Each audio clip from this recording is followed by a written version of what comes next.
There's a kind of tiredness that sleep doesn't fix. It settles into your chest and just stays there. You wake up and there's no excitement for the day ahead. But there's also no dread. Just nothing. Psychologists call this emotional numbness. It's when your emotional spectrum shrinks to a flat line. You're not sad, you're not happy, you're just here. And that might be the loneliest feeling of all.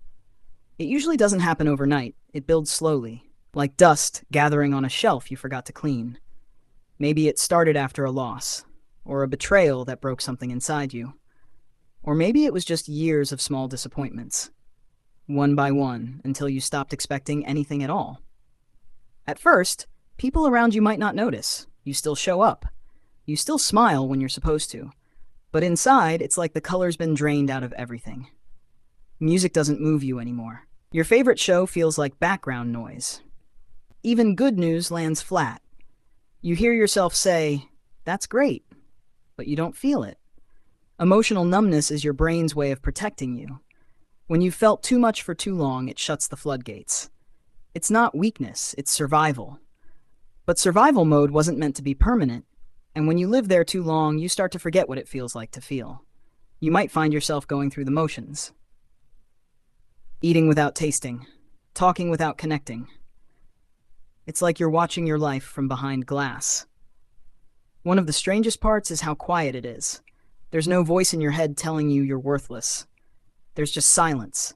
And somehow that feels worse. Because sadness at least tells you something matters. But numbness? Numbness says nothing does. Some people describe it as feeling like a ghost in their own life. Present, but not really there. You hear people laugh, and you know it's supposed to be funny. But the feeling doesn't reach you. It's not that you don't care, you wish you could. But something between your heart and your mind has disconnected. And you're left in this strange in-between. Therapists often see this in people who've been through chronic stress, burnout, grief, trauma, long-term loneliness. When your nervous system is overloaded for too long, it flatlines. It stops sending signals because it can't keep up. And you're left feeling like a phone on low power mode. Functional, but barely. One of the hardest things is trying to explain it to others. They ask if you're okay, and you say yes, because you're not in pain. But you're not okay either. You're just neutral. And that's hard to put into words. People might tell you to just do something that makes you happy. But that's the problem. Nothing does. It's not laziness. It's not ingratitude. It's your brain running on fumes, trying to protect what little energy you have left. And sometimes the scariest part is how comfortable it becomes. You stop fighting it. You stop trying to feel. Because at least numbness is predictable. It won't hurt you, but it won't heal you either. The truth is, feeling nothing isn't the opposite of feeling everything. It's what happens when you felt everything, and your system couldn't handle it. So, it shut down to survive. But here's the part that matters. Numbness is not permanent. It feels like it, I know. But your emotions aren't gone. They're just buried. And with time, safety, and the right support, they can come back. Not all at once. Not loudly. But in small moments. A song that makes you pause.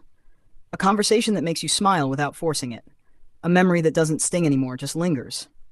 Those are the cracks where the light gets back in. It starts with giving yourself permission to not be okay.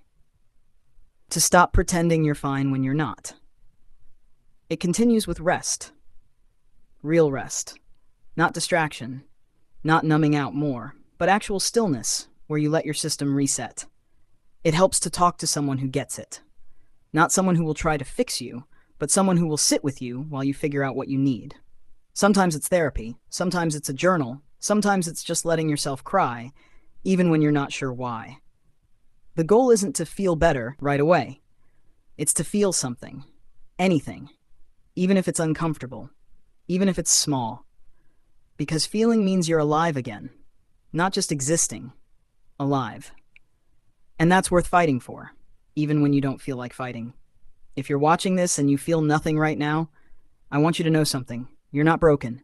You're not too far gone. You're just tired. And that's okay. Your feelings didn't leave because you're weak. They left because you were strong for too long. And now it's time to let yourself rest, heal, and slowly return. One breath at a time. So here's my question for you today. When was the last time you felt something? Really felt it. If this video resonated with you, consider subscribing. We'll keep exploring what it means to be human, one quiet truth at a time. Next time, we'll talk about the people who give too much and forget to save anything for themselves. Until then, be gentle with yourself. You're doing better than you think.